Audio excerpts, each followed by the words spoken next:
What if a man believed he could defeat time itself? What if an emperor ruling the largest empire on earth decided that death was only an enemy to be conquered? 2,000 years ago, one ruler did exactly that, and in trying to escape time, he changed history forever.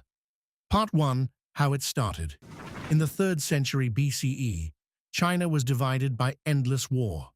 7 powerful states fought for land, power, and survival. From this chaos rose a young king named Ying. He was only 13 when he took the throne of the state of Qin. By his early 20s, he had taken full control.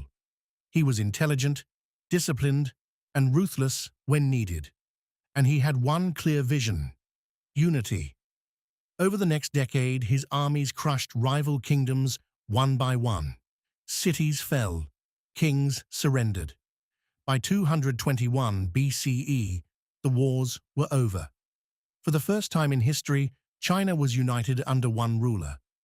Ying gave himself a new title: Qin Shi Huang, the first emperor. He standardized the writing system. He unified laws and currency. He built roads that connected distant regions. He ordered the first large walls that would later become the Great Wall. His power seemed unlimited. His empire stretched across mountains, rivers, and deserts. But even emperors have limits. As he grew older, a quiet fear began to follow him. He had conquered kingdoms. He had reshaped civilization. Yet one enemy remained undefeated: time. In ancient China, stories spoke of immortals who lived on distant islands. Alchemists claimed they could create elixirs of eternal life. Magicians promised secrets hidden beyond the sea. The emperor listened carefully. He began to believe that death was not natural. It was a problem to be solved. If he could unite the world, why not conquer time? Soon, this belief would drive him to extreme decisions, and his empire would feel the cost. Part 2. The event. The search for immortality became an obsession. The emperor sent ships east, into unknown waters. They carried hundreds of young men and women, searching for mythical islands where immortals were said to live. None returned. He gathered alchemists in his palace. They mixed rare minerals and strange substances, claiming they could produce a life-giving potion. Many of these mixtures contained mercury. The emperor drank them. Ironically, the substance he believed would save him was slowly poisoning him. His fear of death grew stronger. He trusted fewer people. He traveled constantly, inspecting his empire, searching for signs of weakness, and perhaps signs of aging. At the same time, he prepared for what he claimed he would never accept. Near the city of Xi'an, thousands of workers began digging. What they built was not just a tomb. It was an underground empire. An army of life-size soldiers made of clay stood in silent formation. Each face was different. Each detail was carefully shaped. There were generals, archers, infantrymen, horses, and chariots. More than 8,000 figures guarded the emperor's burial site. It was as if he planned to rule, even after death. Above ground, people whispered.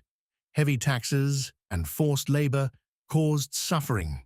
Books that criticized the government were burned. Scholars who opposed him disappeared. The man who once united a fractured land was now fighting a private war, not against kingdoms, but against the ticking of time. And time, patient and silent, was waiting. In 210 BCE, while traveling across his empire, the emperor fell seriously ill. He was only 49, despite the potions, despite the prayers, despite the grand underground army waiting to protect him. Time had won. But his death would not bring peace. Instead, it would trigger chaos. Part 3. How it ended. When the emperor died, his closest advisors faced a crisis. They feared that news of his death would cause rebellion, so they hid it. For weeks, The emperor's body traveled in a carriage, while officials pretended he was still alive. To hide the smell of decay, they placed carts of salted fish nearby. Orders continued to be issued in his name.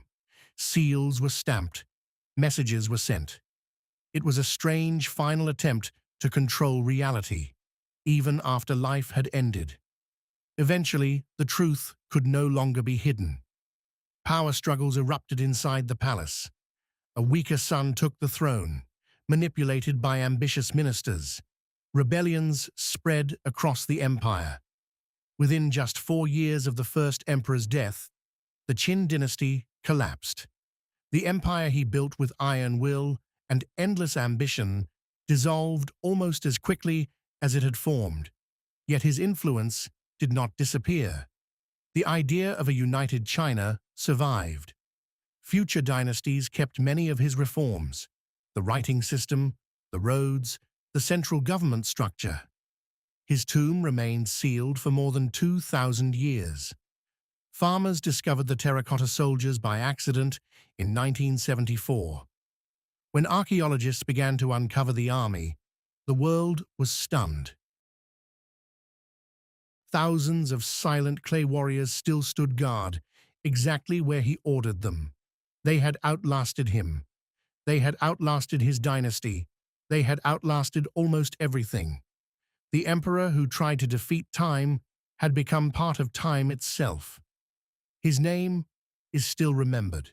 His tomb is still studied. His story is still told. But not in the way he imagined. He wanted eternal life. Instead, he achieved something different: eternal memory. Part 4. Meaning. Takeaway. The first emperor believed power could control nature. He believed willpower could silence death. But time does not fight. It does not argue. It simply continues. In trying to escape mortality, he created monuments that made him unforgettable. Not because he defeated time, but because he became a chapter within it. And perhaps that is the quiet truth of history. We cannot conquer time, but through what we build, what we change, and what we dare to imagine, we can leave footprints that time itself cannot erase.